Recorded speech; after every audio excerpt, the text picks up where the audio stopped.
An object initially projected, in other words, thrown, launched, shot, anything that is like projected into the air, and then once it starts moving, continues under gravity alone.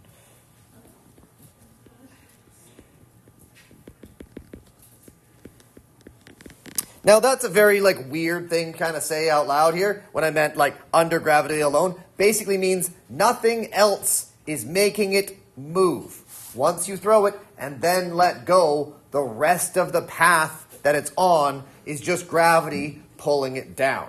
It doesn't have a motor. It doesn't have a propeller flying through the sky. It's not a rocket with a big engine on the back. It doesn't have wings flapping like a bird. It's just continuing under gravity. And so just like we did in the previous motion when we were talking about free fall, we care about the moment you let go when you're throwing it, or the moment it leaves the gun if it's a bullet, or the moment anything is released, till the moment it then comes in contact with anything else, like the moment right before it hits the ground, or the moment before it hits the target, or whatever it happens to collide with. We're talking about this interval of time between the launch and a collision with something. So that's the kind of stuff that we're working with. Now we break into the previous lesson, talking about the two-dimensionalness of this. It can be separated into horizontal and vertical. Oops, ooh, that was a weird zoom. Horizontal, and vertical. So we can split it up into its across motion and its up and down motion. The x and y components of these two things are independent. And as far as math is concerned, what does independence mean with these numbers? How could we math them out? They don't affect each other. They don't affect each other. They can be done one at a time. One doesn't affect each other, so they can be analyzed separately. Oops, I didn't learn how to spell. Close enough. So they can be done separately. We can consider just the horizontal about it, and then we can consider just the vertical about it, and then add them together later, but we can do them one at a time. The horizontal acceleration. Okay, so now we're talking about, so we've thrown something, very beautiful. It goes up and over. So we're going to break it up into the two pieces. The first one is the easy one. It's the horizontal part. The great part about the horizontal part is the acceleration is 0. As soon as you let go and it flies forward, that acceleration term is 0. So it moves with uniform motion.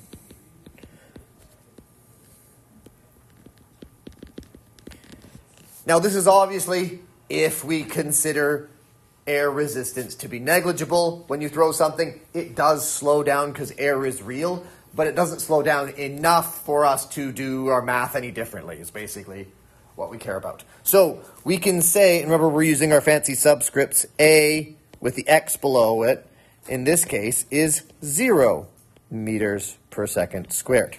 So this, there is no acceleration horizontally. So how fast it started going horizontally is how fast it ends going horizontally. So we can say that the speed in the x direction is the same as the initial speed in the x direction. Right? The starting speed is the final speed, is the middle speed. All the speeds are the same. So the initial speed, if you see an initial in a formula, you can just use the regular speed. It doesn't change. And then we get to use this excellent formula. The displacement in the x direction is just the velocity in the x direction multiplied by time. It's a nice, easy formula. We don't want any of the ones that have a in them because they'll reduce to not being useful. Now, if you use the ones that have a in them, they'll just turn into this one if they don't turn into nothing. So you can technically use them, but they're not. You can be more clever than that and only use the uniform motion one from the first lesson of last chapter or so.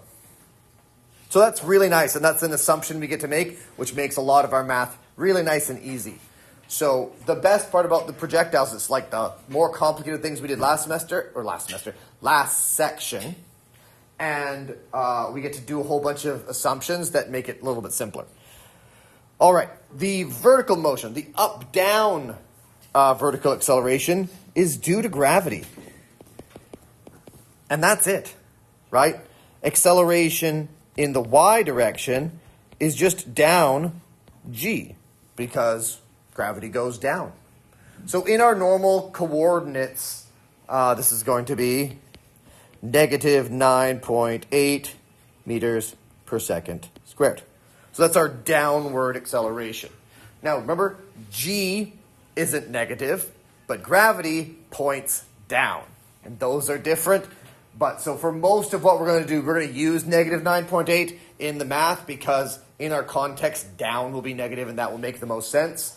But the number g, when we use it in other places, is not. Okay, at the highest point when you throw it, what is the speed? It is 0. Oops, 0. So up and down speed is 0 when you throw it. At the top, it comes to a stop before it can come back down. So this is exactly identical to the one-dimensional motion we did at the end of the last section.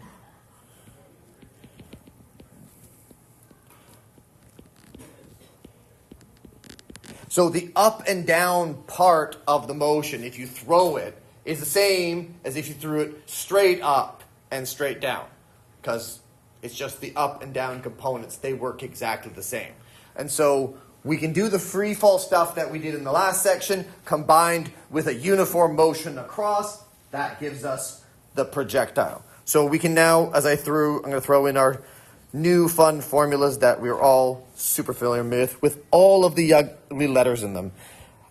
Displacement in the y direction is the initial velocity in the y direction multiplied by t plus half of acceleration in the y direction and time squared. Or I can do vf in the y direction squared plus, equals v naught in the y direction squared plus 2ay dy. And one more, vf y equals v naught y plus a y t. That's all the ones that I'm going to care about, because those are the ones that have the gravity formula in them. That will make the most sense.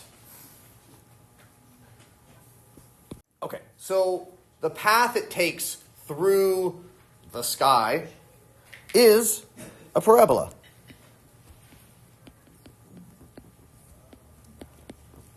So that allows us to math these paths pretty accurately.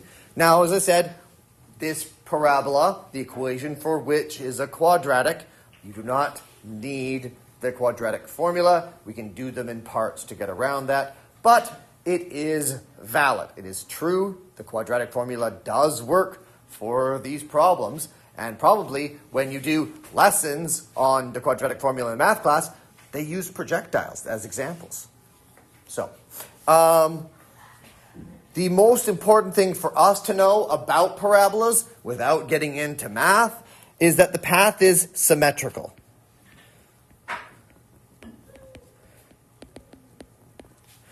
Now, for us, that means a bunch of things. The time to go up equals the time to go down. Oops, undo. And so on. So all the things are symmetrical.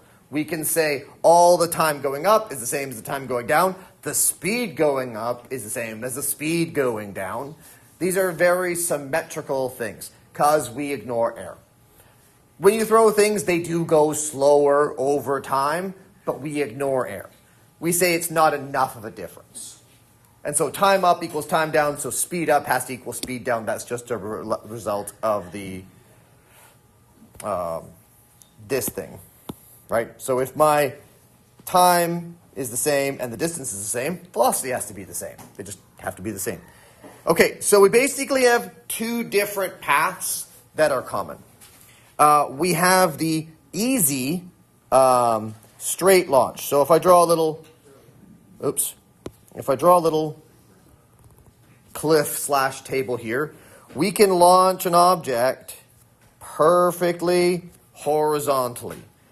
And it will basically follow this part of a parabola down to the bottom. Very exciting. And it's my perfect V0 in this direction there. It's a horizontal launch.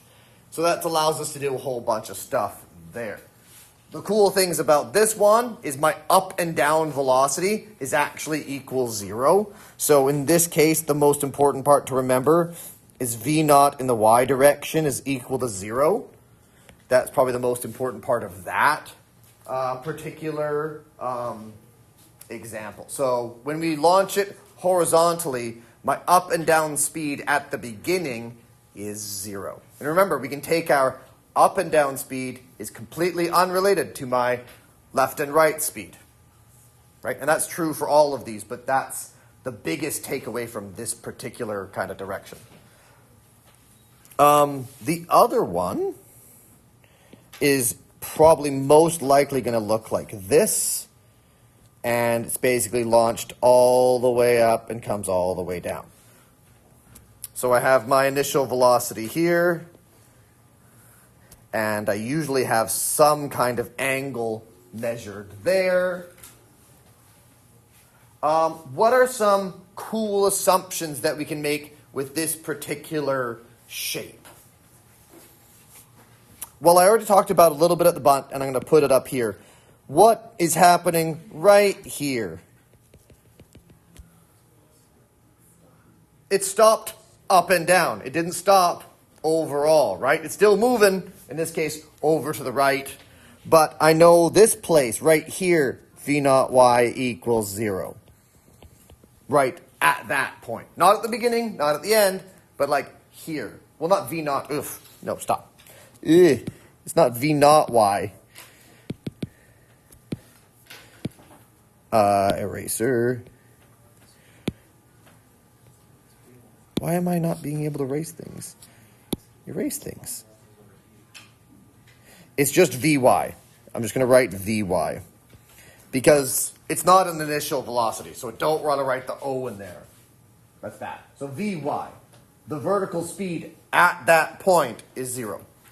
What do I know about the displacement overall in the y direction?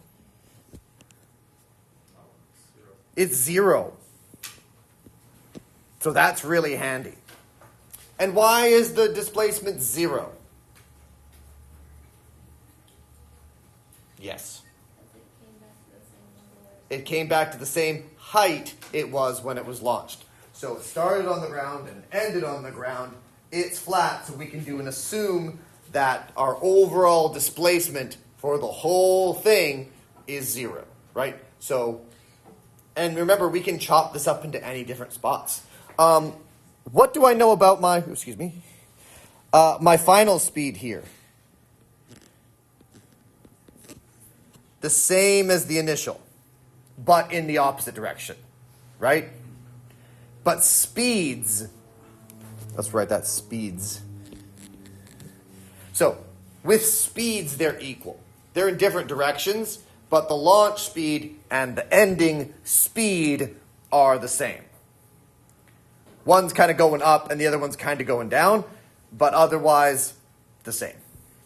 Because the path is symmetrical, all the ups equal all the downs. So the time to go all the way to the top equals the time to go all the way back to the bottom.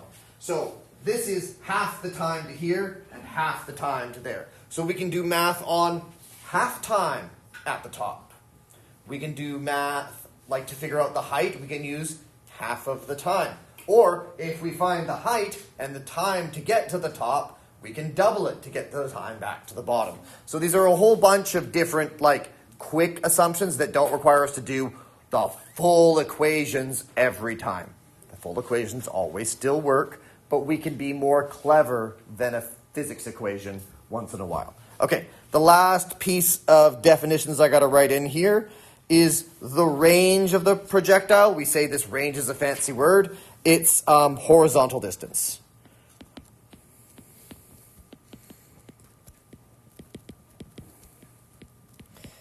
Or dx.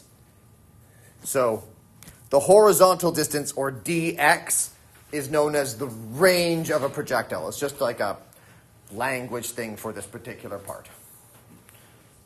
We're going to draw our picture of the situation.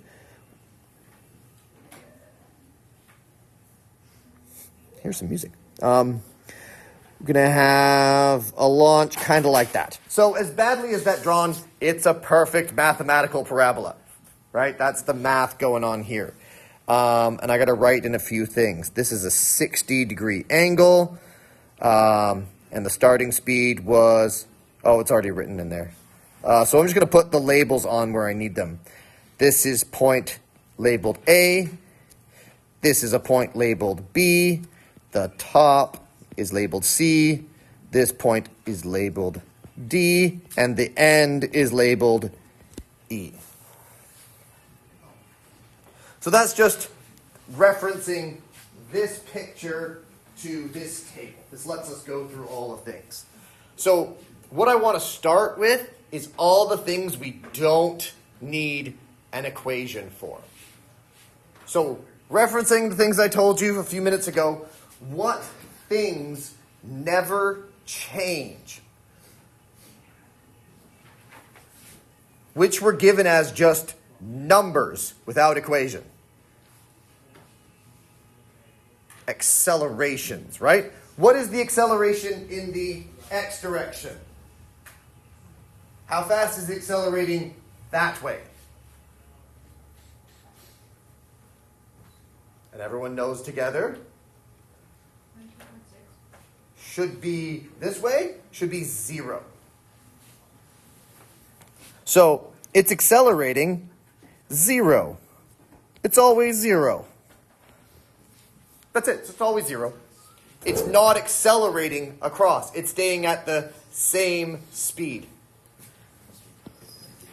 What else is the same all the time?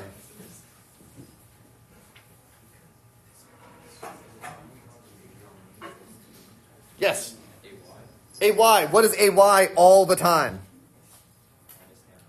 Yeah, gravity. So it's minus 9.8. And I'm going to write big. It says meters per second squared, but I don't have room for that. 9.8 minus 9.8 minus 9.8. Just finish it up.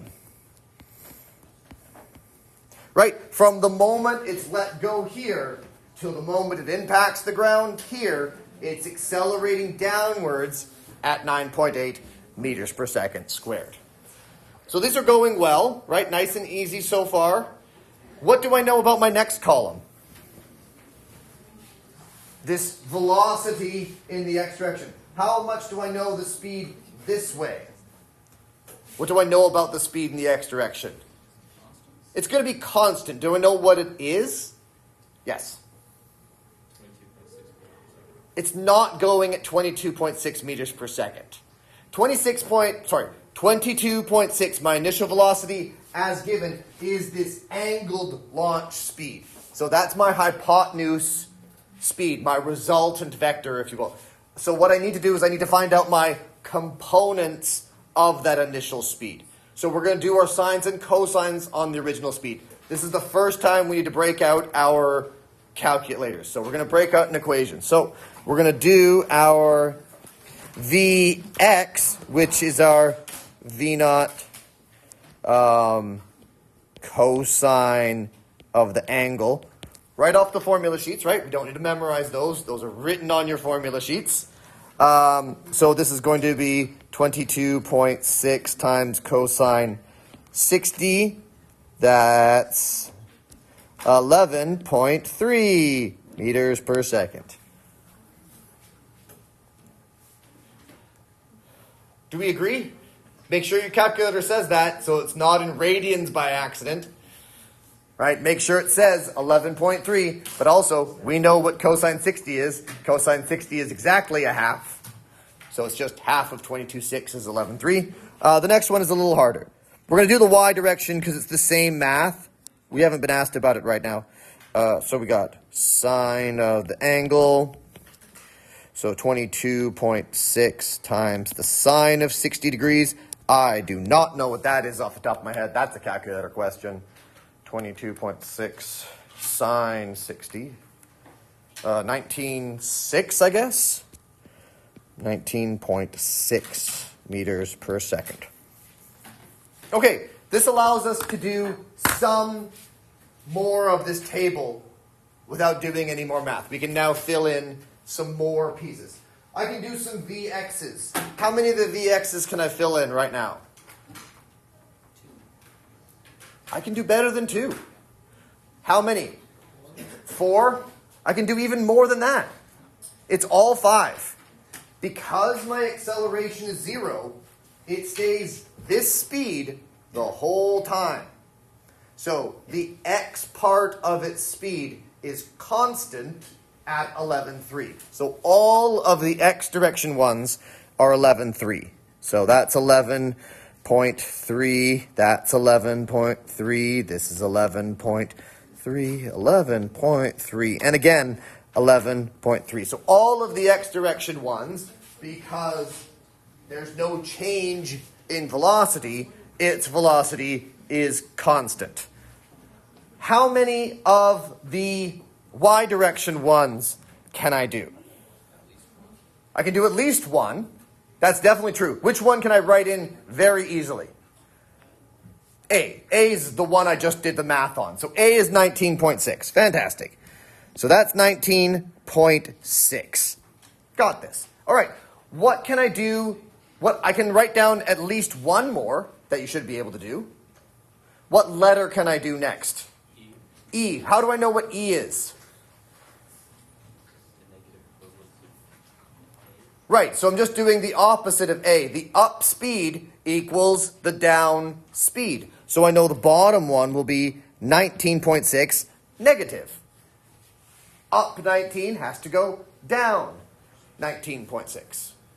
There's one more I can write down with doing no more math. Nikita. C. What is C going to be? It's going to be 0.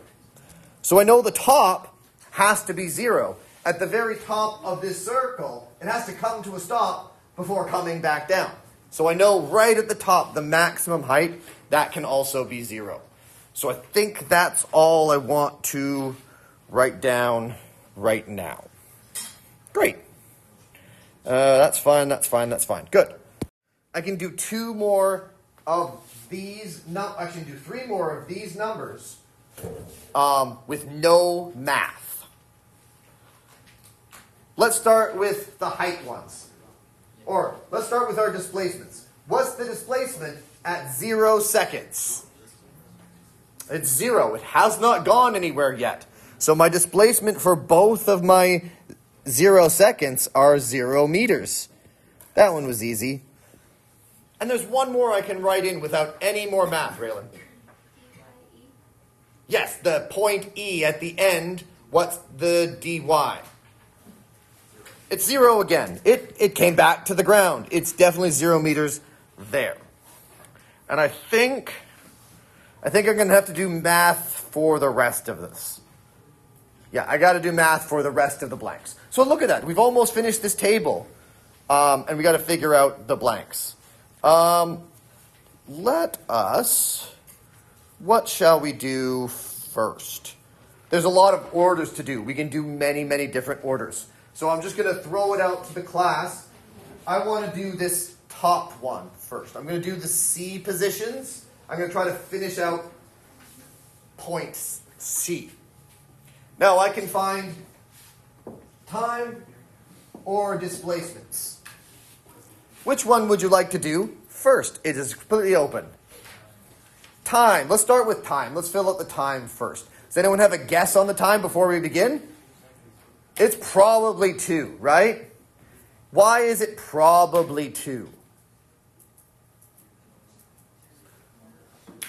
Because it's symmetrical. It has to be right between the 1 and the 3. So it's probably, we're going to do the math on it, but we're guessing that it's 2. Because we don't know that these two are perfectly symmetrical. We don't know that they're symmetrical, but we don't know that they're halfway between the launch and not. Right? We don't know that. There's no information given. They might be both 3/4 of the way up. It's hard to tell from the picture. But we'll do math on it. So, time. We're going to rearrange this equation. So, I'm going to slide down just for writing's sake. I'm going to take the VFY, because I have both my velocities, equals V naught Y plus AY T equation. That's the equation written right off the formula sheet. And what I'm going to do is I'm going to rearrange this equation for time and then solve it. So what I'm going to work on here is getting the time equation next. So if I rearrange this for time, I'm going to get VFY minus V naught Y all divided by A. So that's going to be my equation that I'm going to put all my numbers in next.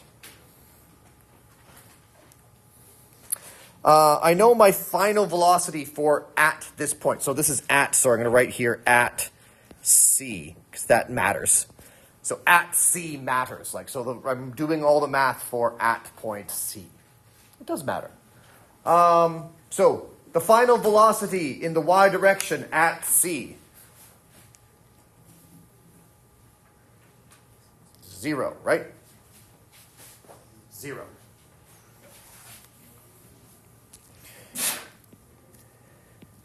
What is the initial velocity of y that got us to C? That's going to be 19.6. And we're going to divide it by minus 9.8 for my y, acceleration. I didn't put that y on the bottom there. So now it's 19.6 divided by 9.8, which is conveniently 2.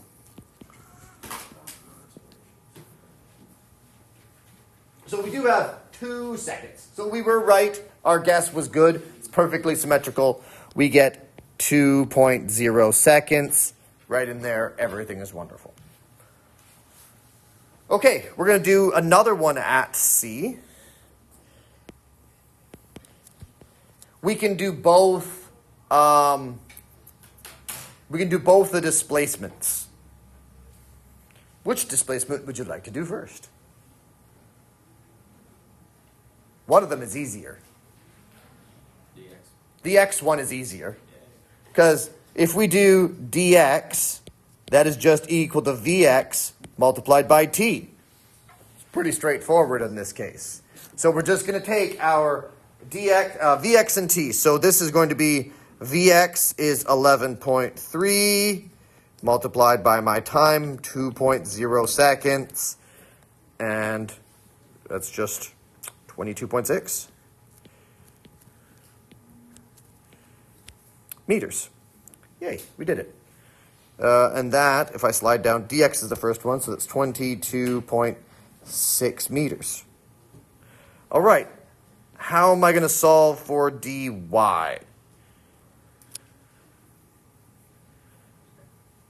I can use many different formulas because that's the only number I'm missing. So I have everything else. So I could use any formula at all.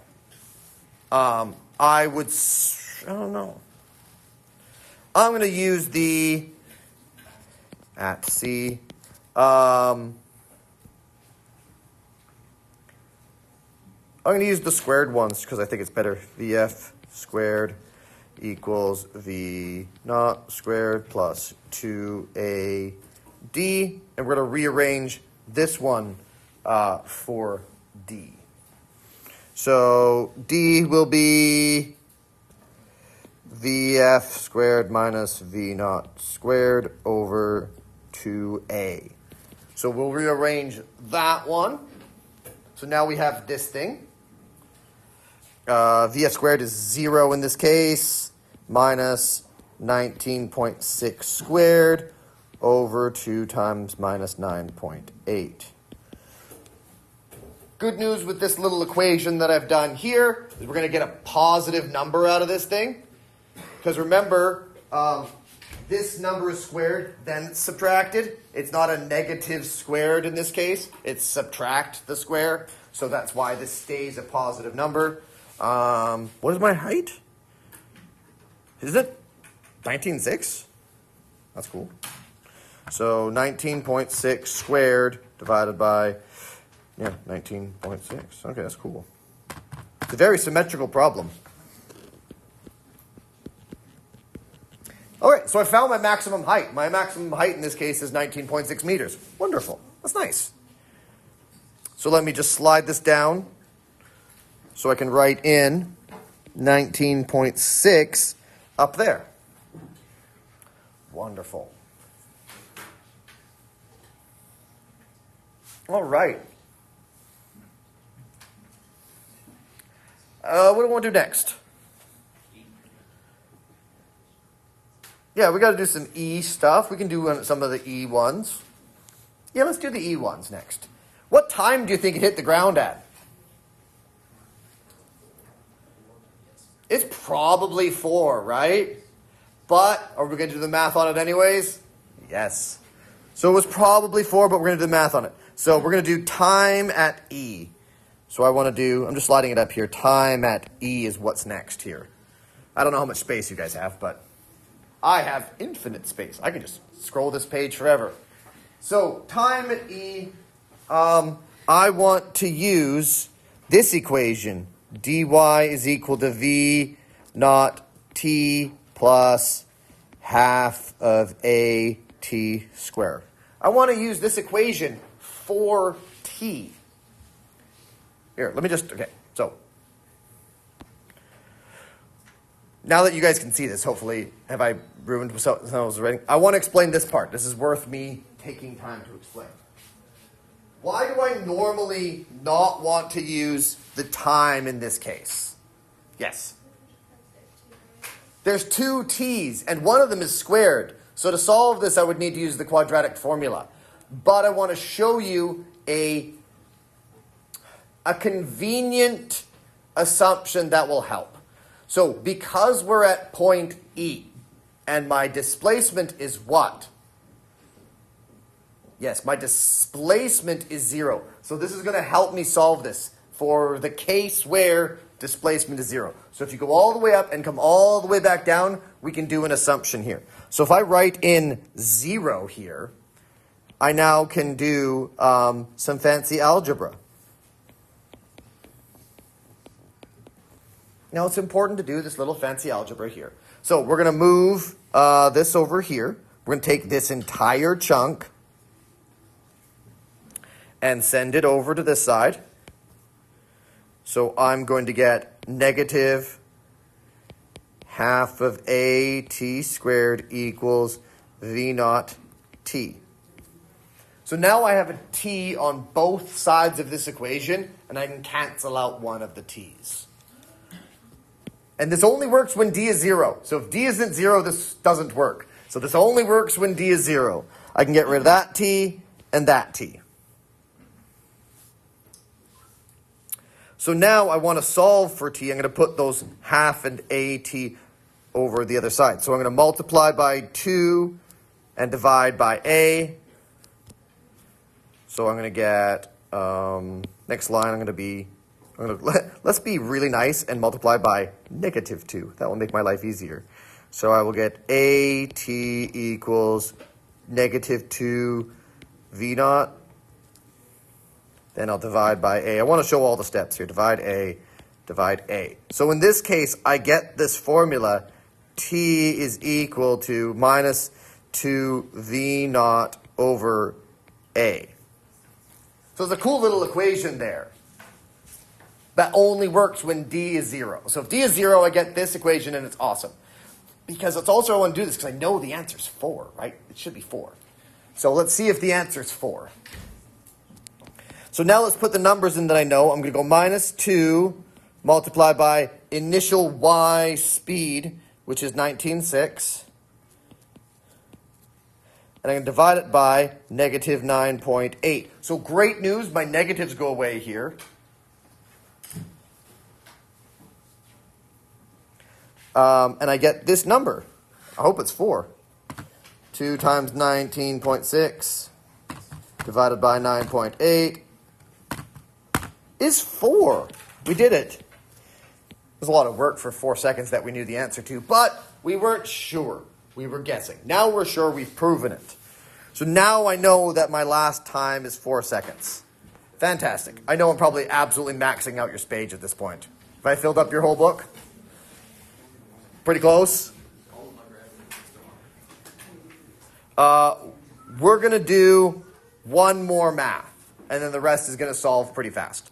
So I want to do one more math. Let me slide this up so I can write in my chart. So that's, oops.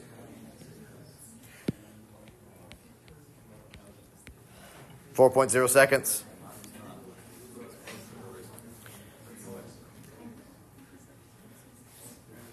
Oh, actually, I have 2 more maths to do. Gross. All right. I want to find my, what do I care? All right, I'm going to leave it up because it can either be, I want either the Vy or the dy. It doesn't actually matter in this case. You just got to fill in all the missing blanks now. But we have, I'll leave the x's for you because the x's are really easy. But I'll do the y one. So, do you want displacement y or velocity y?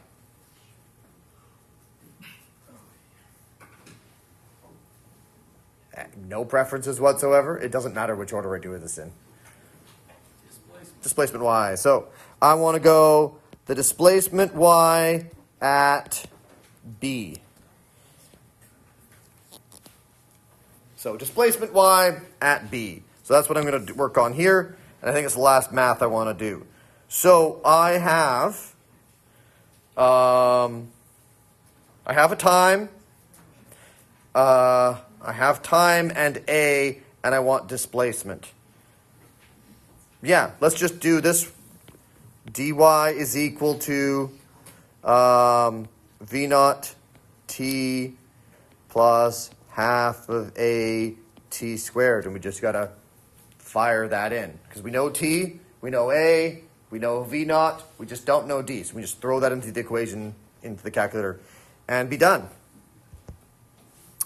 So all the numbers, it's Vy 19.6 time 1 plus half of 9.8 negative 1 squared. That's easy stuff for the calculator. So 19.6 minus 4.9. 14.7.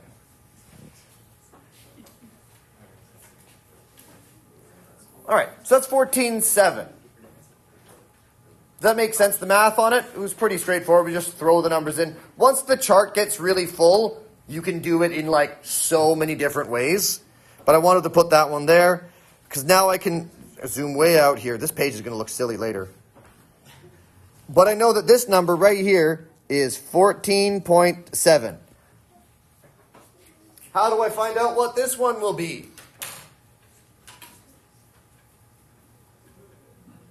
What could it be, Malcolm? It's just the same. It's just 14.7. Because it's asking, how high off the ground is it? The same. Because it's symmetrical. So it has to be the same. And this is also going to be the same. I'm going to do one more. I'm going to do the speed at v, and then we can do the rest from that. One more math and I'm done, I promise. I'm going to slide this way down so we can see it. So velocity y at b is next. Vy equals v naught y plus at. So it's pretty straightforward. It's 19.6 plus minus 9.8 times 1. Very exciting. As far as the math is concerned. It's 9.8, right? I got negative 190. How did your calculator spit out the number? It's 19 minus 9. This is bad news. 19.6 minus 9.8 is 9.8 meters per second. Okay, so now that's 90% of it done. So we know it's 9.8. Back up to the table so we can fill in the rest, and we're done. I can do the rest basically from just the table itself. So way up, I know I've done sliding around here, but hopefully this will make sense later. So now my Vy is 9.8. So how can I fill in the other half of the table there? What is going to go here now? Yeah, minus 9.8. Minus 9.8. Great. Now, I know all of these are just going to be my increments of speed, right? If I go 11.3 meters per second every second, I just add 11.3 every time. So it's going to be 11.3, and then it's going to be 33.9, and then 45.2. Just adding 11.3 each time because it's constant. It's just 11.3, then another 11.3, then another 11.3, then another 11.3. That's how far I've gone. So after this whole thing, I have now finished every single piece. So there was a whole lot, but because I wanted to do all of it at once as opposed to doing little picks and chooses. So what I'm going to make you guys do is a lot less all at once. I just wanted to have all of it written down as far as the lesson's concerned. So I thought this was going to be a pretty good idea. We still have 20 minutes left. It's not that bad. So